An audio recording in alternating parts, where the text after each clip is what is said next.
안녕하세요. 오늘은 제가 10개월 전에 만난 직장 상사와 얽힌 이야기를 해보려고 합니다. 제목은 밝은 내용이 아니지만 영상이 우울해질 필요는 없을 것 같아요. 이미 지난 일이고 이 일을 영상으로 만들려는 이유는 저와 영상을 시청하시는 분들이 살아온 날만큼 앞으로도 살아갈 날 또한 많다고 생각되는데요. 제가 만난 직장 상사를 반면교사 삼아서 우리가 어제보다 한 걸음이라도 나은 인간이 된다면 안 좋았던 경험도 좋은 결론에 이를 수 있지 않을까 싶습니다. 특정인에 대한 비방이나 단점에 집중하기보다는 사회생활 하다 보면 저런 일도 있구나. 세상엔 다양한 사람이 사는구나. 내가 여기서 배워야 할 점은 무엇일까? 이런 부분에 중점을 두신다면 제 의도가 잘 전달되었다고 생각합니다. 이 영상이 혹여나 그 상사분께 전달되어서 언짢아지진 않으실지 하는 우려도 잠시 했었는데요. 제가 4개월이라는 시간 동안 짧게나마 겪은 이 상사분은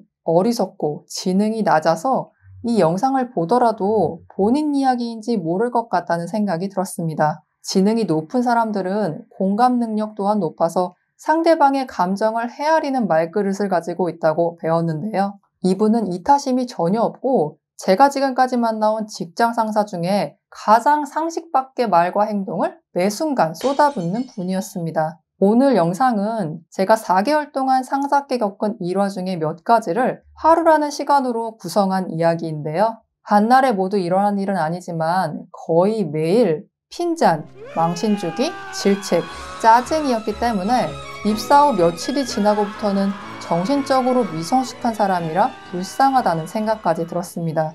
10개월 전에 근무했던 이 회사는 출근 시간이 9시 30분인데요. 저는 떡을 좋아하지만 헐레벌떡은 원하지 않아서 보통 9시쯤 출근해서 업무 준비를 합니다. 곧 회사 도착할 시간이라 일과를 시작해 보겠습니다. 회사에 도착했는데 먼저 와 계신 상사가 계셨습니다. 이 회사에서 2명의 상사를 모시게 되었는데요. 원활한 이해를 위해서 등장인물을 잠시 소개하겠습니다. 먼저 출근하신 상사분은 직급이 실장이었는데요. 개인정보 보호를 위해 권 실장님으로 명하겠습니다. 제 직급은 과장이었는데요. 저는 송 과장이라고 부르겠습니다. 요주의 인물인 소시오패스 상사분은 차장이었고요.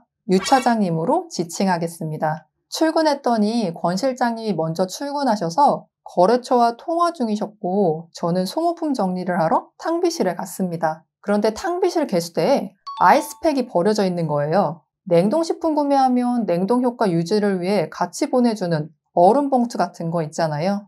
여러분들은 아이스팩을 개봉해서 하수구에 버리면 안 된다는 거 알고 계셨나요? 최근에는 아이스팩에 물이 많이 담겨 있는데요. 1년 전만 해도 젤 형태의 아이스팩이 대부분이었습니다. 젤 아이스팩은 물에 녹지 않고 환경 오염물질까지 함유하고 있어서 하수구에 액체를 버리면 배수구가 막히고 환경에도 악영향을 미치게 됩니다. 어제 퇴근하기 전에 차장님이 탕비실 냉동고에 있던 그 아이스팩을 꺼내 놓으면서 녹으면 내일 버릴 거라고 직원들에게 말씀하셨는데요. 개수대에 내용물이 버려진 걸 보면서 권 실장님은 젤로 된 아이스팩을 하수구에 버리면 안 된다는 걸 모르셨구나 싶었습니다. 그리고 문득 이런 생각이 들었습니다. 오늘은 유 차장님이 이걸로 나한테 시비를 걸겠구나. 마음의 준비를 하고 자리에 가서 앉아 있었습니다. 그때까지 권 실장님은 계속 통화 중이셨고 출근하자마자 탕비실에 다녀온 유 차장님은 오만상을 찌푸리면서 다짜고짜 저를 쏘아보며 송 과장, 내가 아이스팩 버리지 말랬지? 사무실이 떠내려갈 때 소리를 지르시는 거예요. 저는 그때 나한테 언제부터 미래를 내다보는 능력이 생긴 거지? 라는 생각에 너무 놀랐습니다. 이 일은 이 회사에 입사하고 한 달 정도 지난 후의 일이라 유 차장님의 기질이나 성정에 대해서 어느 정도 파악을 한 상태였는데요. 차장님이 탕비실에서 걸어 나오는 모습을 지켜봤는데 저한테 화를 낼 생각에 들떠서 의기양양하고 안달난 모습이 역력했습니다. 이미 예상한 상황이라 딱히 놀라지는 않았습니다. 차장님이 갑자기 소리를 지르니까 실장님이 통화하시다가 놀라서 본인이 버렸다고 말씀하셨습니다. 이 시점에서 상식적인 인간이라면 사과를 했겠지만 사과할 사람이라면 애초에 사실 확인도 안 된 섣부른 화를 내지 않았겠죠. 뒤에서 얘기하겠지만 소시오패스들은 비상식적인 일도 개의치 않고 자기 잘못에 대해서도 절대 사과하지 않습니다. 저는 유 차장님이 어떤 말을 할지 구경하는 입장이었기 때문에 조용히 상황을 지켜보고 있었는데요. 제가 버리지 않았다는 게 밝혀지니까 속삭이듯이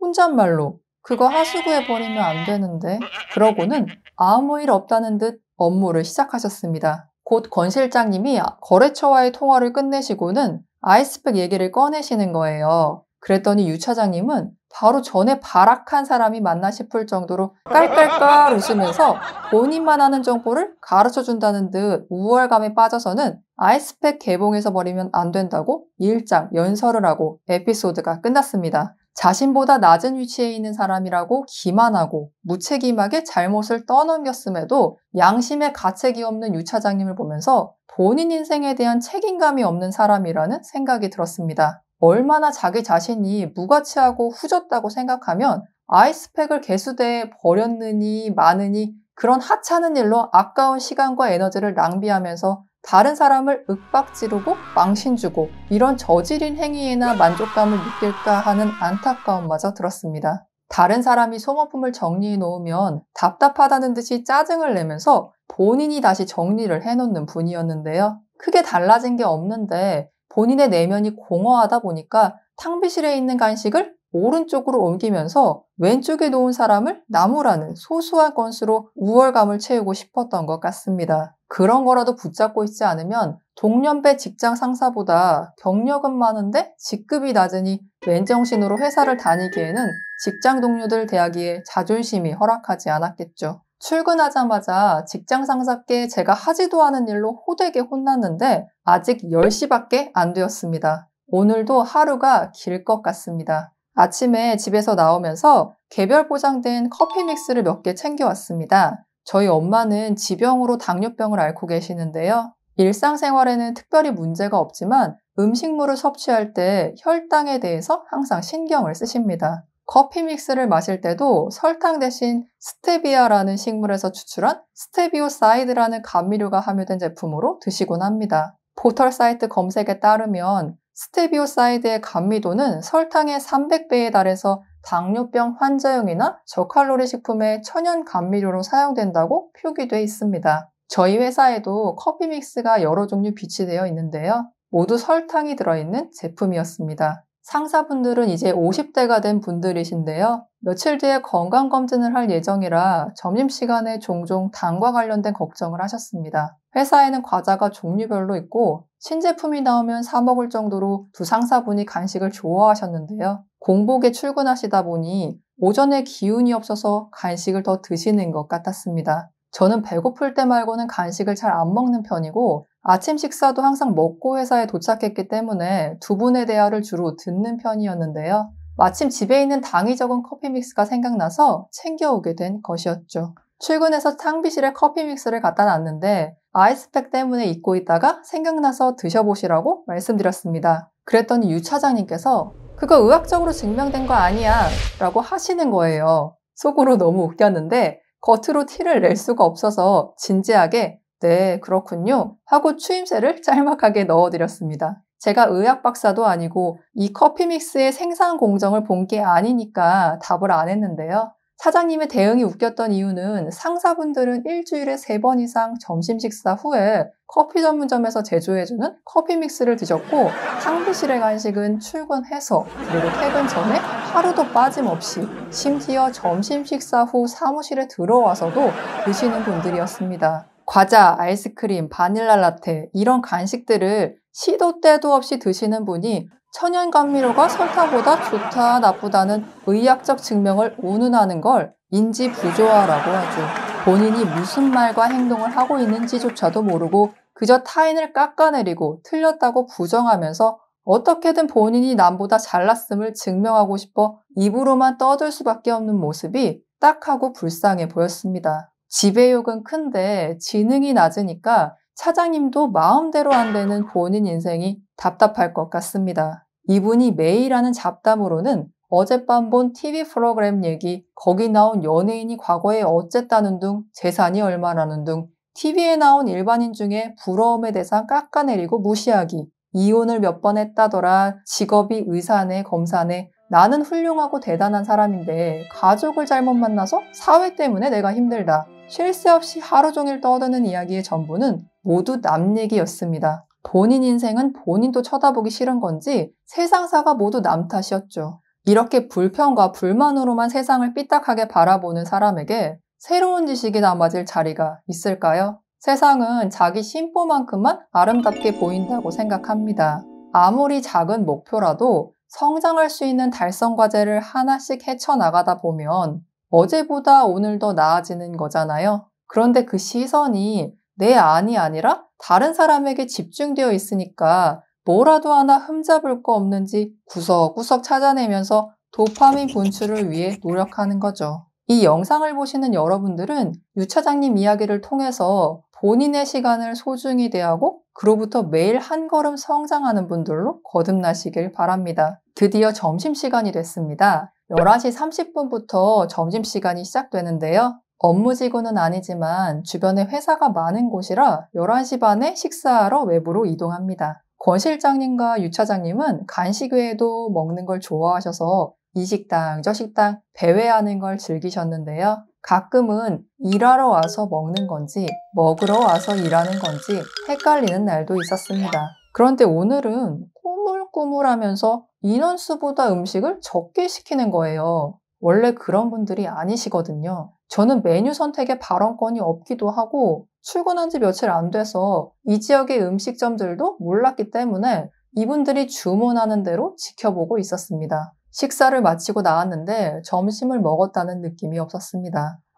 오늘 뭐지? 생각하고 있는데 알고 보니까 밥값을 줄여서 테이크아웃 커피를 사려고 음식을 적게 주문했던 거였습니다. 커피 마시겠다고 밥을 적게 먹은 거죠. 저희 회사는 연봉에 식대가 포함되어 있지 않고 법인카드로 식대를 결제하는 체계거든요. 예전에는 식대 제한이 없었는데 이분들이 너무 심하게 먹으니까 대표님께서 최근에 한마디 하셨다고 해요. 이런 얘기를 상사분들이 저에게 하는 겁니다. 사무실에 간식도 많은데 법인카드가 본인들 카드였다면 같은 행동을 했을까요? 점심을 먹고 나면 산책 좀 하고 가자면서 일주일에 3일 이상 프랜차이즈 카페를 들렀습니다. 탕비실에도 커피가 있는데 회사에서 매일 커피를 사준다는 게 저로서는 의아해서 평소에는 그분들의 말을 듣기만 하다가 한 번은 이렇게 얘기를 해봤습니다. 우리 회사 참 좋은 것 같아요. 비싼 밥에 매일 커피도 사주시고 이런 회사 많이 없는데. 그랬더니 유 차장님이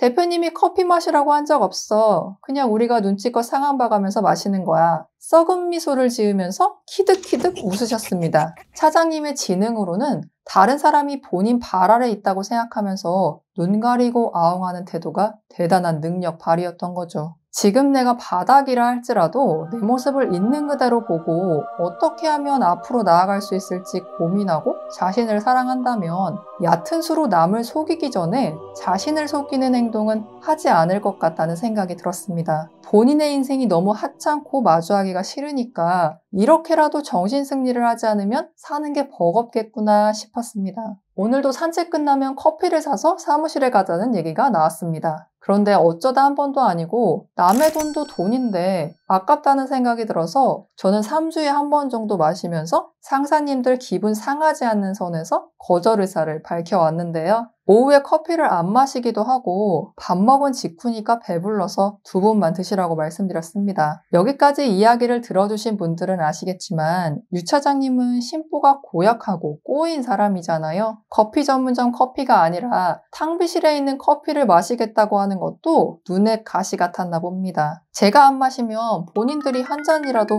더 마실 수 있는데 말이죠. 차장님은 저의 특정 행동이 불쾌하거나 싫은 게 아니라 그냥 저라는 사람이 싫었던 것 같습니다. 좋고 싫은 데는 이유가 없으니까 뭐 그럴 수 있죠. 제가 커피를 자꾸 안 마시는 게 유 차장님의 지적 수준에는 과거에 겪은 일로 피해의식이 생겨서 강한 거부를 한다고 느끼셨는지 산책하던 중에 손 과장, 전에 다닌 회사는 밥값이 정해져 있었나 봐. 하루에 10,000원. 이런 식으로 초과하면 내 돈 내야 하고 그런 곳 있던데? 하는 거예요. 그래서 우리 회사랑 동일하게 제한 없이 법인카드로 결제했습니다. 저는 식사를 제공하지 않는 회사는 입사 지원을 하지 않습니다. 라고 말씀드렸습니다. 그런데 이분은 자의식 과잉인분이라 본인이 원하는 답이 아니었는지 영겁 후 억압받으면서 살았나 보네. 왜 어릴 때 학대받은 애들이 위축되고 그러잖아. 이런 말씀을 하시는 겁니다. 저는 이 유 차장이라는 분이 본인이 가진 우월의식에 비해서 지능이 낮다 보니까 열등감은 심하고 자존감은 낮고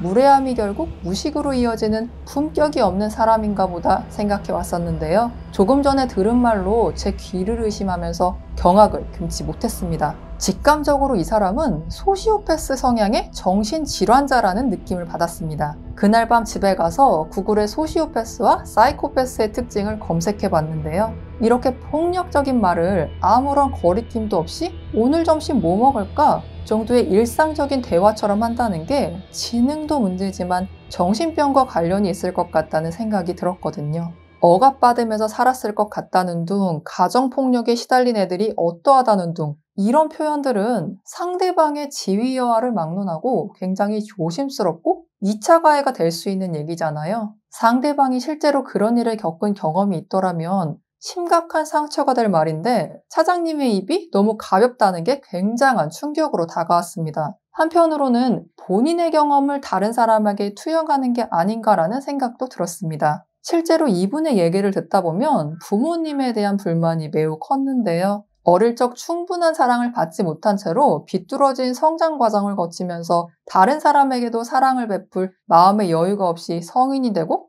늙어가는 모습이었습니다. 입사 후 첫 월급을 받았을 때 직원들에게 마카롱과 캐러멜을 선물한 적이 있었는데요. 다른 분들은 다 잘 먹겠다 한마디로 끝났지만 유 차장님만 유독 예상했던 대로 이걸 왜 사왔냐? 난 안 먹는다. 회사에 두고 직원들끼리 나눠 먹자. 그냥 커피나 한 잔 사지. 구시렁구시렁 거리시는 모습이 사랑을 제대로 받아본 적이 없어서 타인의 배려가 어색한 몸만 커버린 어른아이로 보였습니다. 본인이 받은 상처가 상처인 줄도 모르고 부모에게서 배운 대로 남에게 왜곡된 사랑을 베풀고 있는 거죠. 소시오패스의 성향 중에 유년기 시절의 충격 등으로 감정의 결여가 습관처럼 굳어져서 타인의 고통에 대한 배려가 전혀 없는 환경의 요인이 많다고 합니다. 본인의 경험을 다른 사람에게 전가함으로써 잠시나마 위안으로 삼으려는 회피인지도 모르겠습니다. 가정환경이라는 건 배우자가 아닌 이상 부모, 형제, 자녀 모두 내가 선택할 수 있는 사람들이 아니잖아요. 20살이 넘은 성인은 과거의 가정환경이 어떠하였든 간에 충분히 상처를 극복할 수 있다고 저는 생각하는데요. 이럴 때 필요한 게 책인 것 같습니다. 책 속에는 내가 겪지 못한 다양한 사람들의 삶과 지혜가 있고 그로부터 겸손함을 배울 수 있죠. 세상은 넓고 내가 생각했던 세계가 좁다는 걸 깨닫게 되면 더 멀리 볼 수 있는 해안이 생기기 때문에 상처가 치유되기도 수월합니다. 내가 내 마음을 다독이는 행위는 나이가 많아져도 계속 훈련이 필요합니다. 차장님께 그런 지혜가 있었다면 똑같은 시간을 살아도 더 건전하고 행복할 수 있을 텐데 자기 자신을 가장 크게 다치게 하는 사람은 남이 아니라 나라는 걸 영상을 보시는 분들과 저는 마음에 새길 수 있으면 좋겠습니다. 이제 커피도 샀고 1시가 다 돼가서 오후 업무를 위해 사무실로 들어가 보겠습니다. 저희 사무실은 지식산업센터 건물에 임차 중인데요. 층고가 낮고 서양이라서 점심 식사 후 사무실에 들어오면 사우나같이 후텁지근하게 덥습니다. 들어오자마자 에어컨을 켜려고 했는데요. 차장님께서 저를 쫓아오셔서는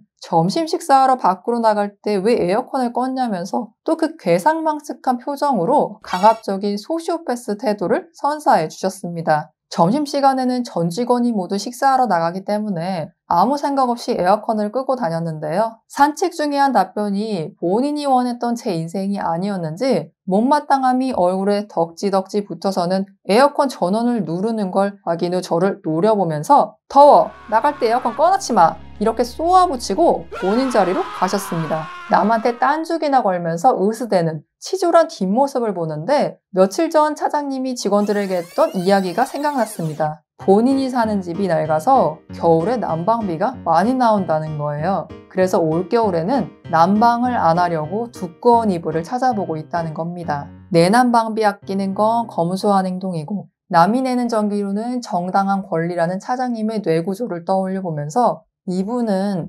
정신적으로 가난할 뿐만 아니라 물질적으로도 평생 가난을 면치 못하겠구나 싶었습니다. 에어컨을 켜면 10분도 안 돼서 시원해지는데 1시간이 넘는 시간 동안 빈 사무실에 에어컨을 켜놓는다는 건 돈의 문제와 더불어 환경 관련 문제도 있잖아요. 여러분들과 저는 역지사지에 대해서 상식적으로 판단할 수 있는 사람이 되면 어떨까요? 이때쯤에는 구글 검색을 통해서 유 차장님이 소시오패스라는 가능성을 확인한 상태였고요. 몇 번의 검증 단계를 통해서 가능성을 확신으로 굳히게 되었습니다. 소시오패스들은 본인이 잘 보여야 하는 사람들에게는 겉으로 깍듯하게 예의를 지키고 눈에 띄는 행동을 안 한다는 특징이 있는데요. 대표님이 사무실에 계시는 날 직원들끼리 점심을 먹으러 가면서 에어컨을 켜둔 채로 제가 먼저 사무실 정문을 나섰습니다. 마지막으로는 차장님이 나오셨는데요. 점심 식사 후 두 상사분은 산책을 가셔서 먼저 사무실에 들어와 보니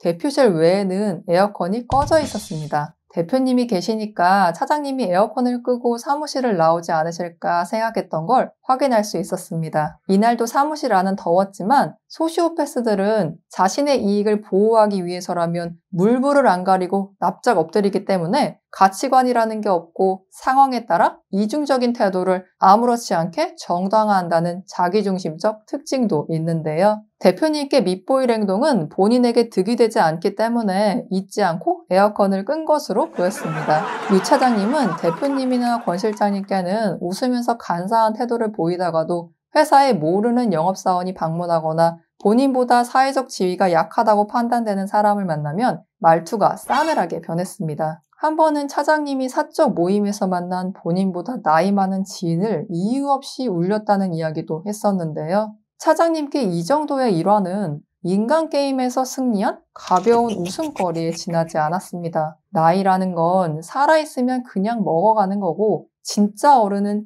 약자와 어린이를 보호함으로써 거듭날 수 있다는 걸 차장님을 통해서 배울 수 있었습니다. 차장님의 과격하고 몰상식한 행동은 오후가 돼도 지치지 않습니다. 이상은 높은데 노력은 안 하고 자의식만 과잉이라 결국 되는 일이 없다 보니까 항상 화가 나 있으세요. 권 실장님은 본인이 더 상관이지만 그냥 착한 척, 못 본 척, 모르는 척 넘어가십니다. 가만히 보고 있으면 두 분이 참 잘 어울린다는 느낌이 들곤 하는데요. 저는 이분들의 대화에 끼지도 않지만 끼워주지도 않습니다. 나이 차이의 문제이거나 알고 지낸 시간이 적어서라기보다 이런 걸 두 글자로 텃세라고 보통 부르죠. 입사한 지 얼마 안 돼서 회사 분위기와 회사 업무, 거래처와의 소통, 상관의 지시까지 적응하느라 바빴기 때문에 저한테 말을 걸어주지 않는 게 더 좋았습니다. 그러던 와중에 외부에서 유 차장님 자리로 전화가 한 통 왔는데요. 담당자별로 직통번호가 있지만 회사의 대표번호가 차장님 자리로 설정되어 있어서 그쪽 전화가 많이 온다는 얘기를 입사 초반에 들었습니다. 전화를 거신 분의 목소리가 잘 안 들렸는지 담당 전화가 아니었는지 유 차장님께서 수화기를 던지는 바람에 집중하고 있다가 무슨 일인가 싶어 주변을 둘러봤습니다. 잠시 후 제자리에 전화벨이 울렸습니다. 밑도 끝도 없이 이런 식으로 전화를 바꿔주시는 거죠. 말로는 기선제압이 안 된다 싶었는지 행동으로 분노를 표출하시는 모양입니다. 제가 전화를 받았을 때는 거래처분의 목소리가 선명하게 들렸고 통화도 잘 마무리되었는데요. 이유 없이 폭발하거나 폭언을 일삼아서 피해자들이 현재 상황의 원인이 나에게 있다고 만드는 이런 행동 또한 소시오패스의 성향 중 하나라고 합니다. 차장님은 본인이 원하는 대로 분위기를 조성하기 위해서 수화기를 던졌다기보다 그저 지능이 낮은 사람이라 매 순간순간 1차원적 사고밖에 못해서 뒤틀린 분노를 몸으로 표현할 수밖에 없는 감정기복 통제 불능자였습니다. 자기 자신을 객관적으로 보지 못하고 늘 과대망상에 젖어있는 차장님의 부정적인 기운이 저한테 오는 게 싫어서 마음속으로 유리병을 만들고 그분께 씌워놓았습니다. 소시오패스들은 상대가 어떻게 행동을 하느냐에 따라 반응을 살피고 다음 단계를 계획한다고 합니다. 여러분들 중에서도 상사의 괴롭힘 때문에 힘드시거나 대인관계의 어려움으로 괴로운 대상이 있다면 상대방이 내 앞에서 빨간 내복을 입고 유리병 안에 들어가 있다고 상상해 보시기 바랍니다. 이 빨간 내복 이론은 20대 때 심리학 박사님이 쓰신 책을 읽고 배운 내용인데요. 무기력에 빠지게 하고 절망감이나 허탈한 상황을 만들어서 상대를 교묘하게 조정하려는 사람을 만난다면 그 순간에는 상대를 제재하려는 반응보다 단호한 무시가 대응의 방법이라고 합니다. 기억하고 계시다가 나를 두렵게 하는 상대 때문에 심적으로 고달플 때 적용해 보신다면 짧은 상상만으로도 마음의 위안이 될 거라 믿습니다. 어느덧 4시가 됐습니다. 차장님은 대표님이 오후에 부재 중인 날만 되면 항상 어디가 아프셨는데요. 지병이라기보다 심리 상태가 불안정하고 비위가 늘 고가운 상태라 남의 행복에는 배알이 꼴리는 바람에 시기 어린 부러움이 정신에 이어 몸까지 병들게 하는 것으로 보였습니다. 자기 팔자는 자기가 꼰다고 하죠. 대표님이 계시면 반차를 쓰고 대표님이 안 계시면 본인만 한다는 병원 비슷한 곳에 도수 치료를 받으러 자유롭게 퇴근하셨습니다. 그나마 조퇴하시면 제 숨통이 조금은 트였는데요. 대표님이 안 계셔야 차장님이 퇴근을 빨리 하기 때문에 저한테는 양가 감정이 드는 상황이었습니다. 대표님은 제가 만난 어른 중에 정말 어른다운 어른이시고 직원들에 대한 배려가 남다른 분이셨는데요. 아랫사람을 인격적으로 대해주시고 출타 후 사무실에 들어오실 때는 귤 한 봉지, 빵 한 봉투를 사오실 정도로 다정한 면모를 보여주시기도 했습니다. 상대방을 편안하게 해주는 대표님의 매력에 업무 외에도 이런저런 대화를 종종 나누면서 나도 대표님처럼 인생을 먼저 산 사람으로서 나보다 어린 사람들을 이해해 줄 수 있는 사람이 되어야겠다고 다짐했습니다. 제가 실장님이나 대표님과 사이가 좋아 보이는 모습을 차장님이 감지하는 날에는 세상을 잃은 듯한 표정으로 눈을 희번덕거리면서 대표님이 너한테 그런 말씀도 하셔? 라며 내가 모르는 걸 왜 내가 아냐는 듯 시샘과 질투 가득한 눈빛을 쏘곤 하셨는데요. 상식적으로 사람 보는 눈이 있다면 유 차장님 같은 사람과 오손도손 개인사를 나누기 싫을 게 뻔한데 얘기해줄까 싶다가도 그 음흉한 눈빛과 표정을 볼 때마다 몸서리치게 싫었습니다. 모든 주변인의 관심사가 본인이 아니면 안 되는 과대망상이 도를 넘어서 제가 하는 한마디 한마디 토를 달고 일거수일투족을 감시하면서 시비거리를 찾아 어슬렁거리는 사냥개 같았습니다. 영상 초반에 말씀드린 아이스팩 사건도 저한테 특별한 시비거리가 안 찾아지는 와중에 개수대에 떡하니 버려져 있는 아이스팩을 보고 너무 희열을 느낀 나머지 앞뒤 없이 다짜고짜 신경질을 부린 게 아니실지 하는 생각도 들었습니다. 이제 곧 5시라 해방 시간이 얼마 안 남았는데요. 소시오패스 유 차장님께서 퇴근 직전까지 유종 이메일을 거두셔야 했는지 할 얘기가 있다면서 저를 회의실로 부르셨습니다. 구겨진 면상을 마주하는 것도 너무 곤욕이라 앉자마자 하고 싶은 말이 뭔데요? 라고 퉁명스럽게 질문을 던졌습니다. 목소리도 저음이고 웃지 않으면 4가지 정도 없어 보인다는 말을 종종 들어왔는데요. 제가 본인 생각과 다르게 하고 싶은 말이 뭐냐며 따지듯이 다그치니까 뇌가 정지된 반응을 보였습니다. 차장님이 생각하는 가스라이팅은 본인이 입만 열면 속된 말로 먹혀야 하는데 시작부터 오류가 발생한 거죠. 그때부터 말을 더듬더듬 하시면서 아니 나도 송 과장한테 말 걸고 싶지 않은데 실장님이 시켜서 말하는 거야. 우리가 업무를 같이 진행하는 건 아니지만 편하게 대화하고 지내면 좋지 않겠어? 난 지금 불편하거든. 송 과장은 안 불편해? 이러시는 거예요. 그냥 참 딱한 사람입니다. 제가 생각하는 자존심이라는 건 내세우는 게 아니라 지키다 보면 알아서 올라가는 건데 그깟 자존심이 뭐라고 50년이 아니라 500년을 살아도 사람만 있다고 사라지는 게 아니라는 걸 목도하게 되었습니다. 다른 사람을 위하는 척하지만 계산기가 두들겨진 이용의 대상일 뿐 소시오패스는 타인의 희생을 당연하게 생각한다는 특징이 있습니다. 실상은 내 낮은 자존감과 열등감을 너를 괴롭히면서 표출해야 하는데 네가 상대를 안 해주니까 내 짜증이 해소가 안 돼서 아쉽네 였겠죠. 이런 무가치한 존재에게 소중한 시간을 내어주기가 너무 아까워서 네, 전 지금이 좋은데요? 라고 짧고 단호하게 답변했습니다. 구글 검색과 책을 통해 알아본 소시오패스의 특징에 차장님이 모두 해당한다는 걸 근무한 지 2개월쯤 되었을 때 여러 경험을 통해서 확신할 수 있었습니다. 소시오패스와 한 공간에 있다는 걸 인지한 다음부터는 최대한 차장님을 멀리하고 말을 걸지 않고 사무적인 태도로 근무했는데요. 차장님과 저는 한 직장에 소속되어 있고 저보다 직급이 높긴 했지만 결제 라인이 아니고 업무도 달라서 그냥 나이 차이 크게 나는 직장 동료 이상도 이하도 아니게 대할 수 있었습니다. 하지만 대화를 안 하는 것도 하루 이틀이지 나이도 적고 경력도 적고 제가 다니는 회사는 중소기업이라 한 공간에 있는 사람을 없다고 생각하는 것도 부질없는 현실이었습니다. 저는 최근 3년간 7번의 이직을 했는데 이 회사가 7번째 회사였기 때문에 마음은 퇴사하는 게 맞지만 최종 결정에 이르기까지는 고민이 깊었는데요. 매일 아침 눈을 뜨면 차장님이 오늘은 또 무슨 시비로 들들 볶아댈지 숨이 막혀왔습니다. 소시오패스에 대해 이론으로 깨달으며 머리로 느끼는 감정보다 눈앞에서 살아 숨쉬며 언어폭력을 일삼는 현실의 소시오패스는 수십 배 더 악랄했습니다.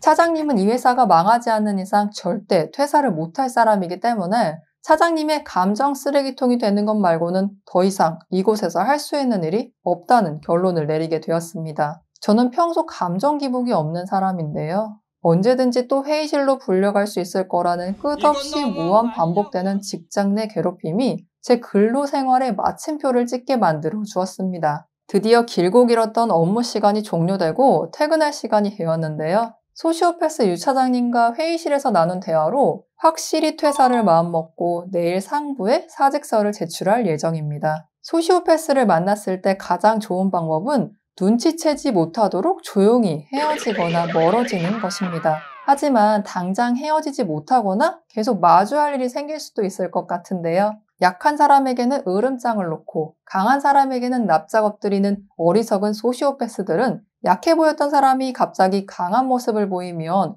꼬리를 내리기 마련이라 단호한 태도를 보이는 것 또한 중요하다고 합니다. 실제로 의지가 강한 사람을 피하려고 한다는데요. 소시오패스가 조종하기 어려운 상대는 희생양으로 삼을 수 없어서 주변에 있어도 거추장스러울 뿐 먹잇감이 되지 못하기 때문이죠. 20대 때 읽었던 심리학 박사님의 책에는 빨간 내복 이론 외에 처음 만난 사람의 인품을 쉽고 빠르게 알아보는 방법도 쓰여 있었는데요. 상대가 어떤 사람인지 알고 싶다면 처음 만났을 때 물심양면으로 베풀어 주라고 하셨습니다. 그러고 나면 얼마 지나지 않아 상대방의 참모습을 알게 된다고 합니다. 이른바 호구적인 모습을 보여주면 상대방은 나를 계속 이용하려는 사람과 내가 베푼 것 이상으로 되돌려주려는 사람, 이렇게 두 가지 부류로 나누어지게 됩니다. 결론적으로 고마움을 알고 조금이라도 갚으려는 사람만 주변에 남기면서 더 잘해주면 되는 거죠. 유 차장님과 일화를 생각해보면 제가 입사 초반에는 상사분들의 인간성 파악을 위해 굉장히 만만할 정도로 예의를 갖추고 비율을 맞춰주고 조용하고 여리게 행동을 했었는데요. 그런데 차장님 기준에서 시간이 지날수록 저에게 예상과 다른 모습이 자꾸 비춰지니까 본인 마음대로 조정할 수 없다는 걸 알았는지 과한 행동이 조금 줄어들면서 피하려는 모습을 보였습니다. 물론 반성이 아니라 몸을 사리는 것 뿐이긴 했지만요. 저와 둘만 출근하는 날에는 같이 점심 먹기가 껄끄러웠는지 병원을 간다는 핑계로 밥을 안 먹는다더니 버젓이 근처 구내식당에서 밥 먹은 걸 저한테 들키기도 했습니다. 소시오패스의 또 다른 특징 중 하나는 지속적인 거짓말입니다. 차장님은 지능이 낮고 시야가 좁았기 때문에 거짓말에 능숙하지 못했는데요. 본인은 자신이 생각하기에 너무 똑똑한 존재였기 때문에 남들 눈에 다 보이는 행동을 하면서도 모두를 쉽게 속인 양 낄낄거리는 사람이었습니다. 소시오패스의 또 다른 특징은 실수를 통해 배우지 않는다는 건데요. 본인 얼굴에 스스로 침을 뱉는 건지도 모른 채 반복되는 실수를 자기애로 합리화하며 계속 되풀이합니다. 유 차장님 역시 다른 사람이 없는 티끌은 만들어서라도 대역죄인 취급을 하지만 본인의 무지와 업무 태만으로 고객사에 1억 2천만 원의 금전적 손실을 끼친 일은 태연하게 남 탓으로 돌리는 분이었습니다. 저도 차장님의 행동에 처음 몇 번은 오늘 기분이 안 좋으신가? 집안에 우환이 있으신가? 싶어서 그러려니 넘어갔습니다. 그런데 무례한 행동이 수위가 높아짐에도 제가 공손한 태도를 보이니까 점차 소시오패스의 민낯을 강하게 드러내면서 강도와 횟수가 많아졌는데요. 실수를 통해서 배우지 않는 사람은 다른 사람들이 발전할 때 혼자만 그 자리에 머무르게 됩니다. 결국 수준의 격차가 점점 더 벌어지게 되는 거죠. 노력은 싫지만 나만 도태되는 건 소시오패스에게 억울한 일이기 때문에 성장하는 사람과의 간극을 줄이기 위해서 어떻게든 상대방을 끌어내리려고 합니다. 모든 인간은 우연한 사건이나 고통을 통해서 변화라는 의지를 갖게 되고 노력이라는 무기를 다듬어서 성장에 다다르게 되는 건데요. 다른 사람과 비슷해지려면 나도 노력을 해야 하지만 자기 개발은 소시오패스의 영역이 아니기 때문에 세상 탓, 남 탓이라는 자의식 과잉만 시전하다가 생을 마감하게 되는 거죠. 이런 게으른 습관은 하루아침에 고칠 수 있는 게 아니잖아요. 소시오패스들은 어떻게 하면 맨입으로 남의 등에 올라타서 쉽게 인생을 살아갈 수 있을지 매 순간 기회를 노리다가 본인보다 약해 보이는 사람을 마주하면 기선제압을 위해 얕잡아 보는 말투로 가스라이팅을 일삼는다고 합니다. 만만해 보이는 타인에게 기생해서 본인이 원하는 것을 끝없이 빨아들이는 존재이기 때문에 발견 즉시 끊어내는 게 최선의 답입니다. 유 차장님은 간식을 먹으려고 밥을 적게 드시는 분이었는데요. 4시가 넘으면 직원들에게 탕비실에 있는 간식을 나눠주셨습니다. 배려라기보다 간식이 빨리 없어져야 안 먹어본 간식을 또 사다 놓을 수 있기 때문이죠. 새로운 간식이 출시되면 꼭 법인카드로 사드시곤 했습니다. 저에게도 몇 번 간식을 나눠주셨는데 책상에 던져진 낮게 포장된 과자 봉지를 볼 때마다 동물원에 있는 동물이 된 듯한 기분이 들었습니다. 겁박하고 질책하고 무시하고 없는 일까지 만들어서 뒤집어 씌우고 본인의 낮은 자존감과 열등감으로 똘똘 뭉친 심보를 온종일 해소한 후에 화풀이의 대가로 과자 몇 개 던져주는 것 같아서 먹기가 힘들었습니다. 40이 넘으면 내가 살아온 인생이 관상으로 드러난다는 풍문이 있습니다. 20대 중반에 이 이야기를 어디선가 듣고 그때부터 30대 후반이 넘은 사람들을 만날 때마다 관상과 성격을 대조해 봤는데요. 결론적으로 표정이 밝은 사람들의 대다수는 실제 성격을 겪었을 때 심성 역시 고왔습니다. 차장님은 본인의 마음 씀씀이만큼 얼굴이 늘 구겨져 있었습니다. 누가 조금이라도 힘든 이야기를 꺼내면 그마저도 부러웠는지 박복한 표정으로 세상에서 제일 불쌍한 본인 처지를 직원들에게 호소하면서 위로를 구걸했는데요. 면접 당일에 잠시 인사만 나누었는데 음흉하고 어두운 마음이 그림자처럼 얼굴까지 드리워진 분이라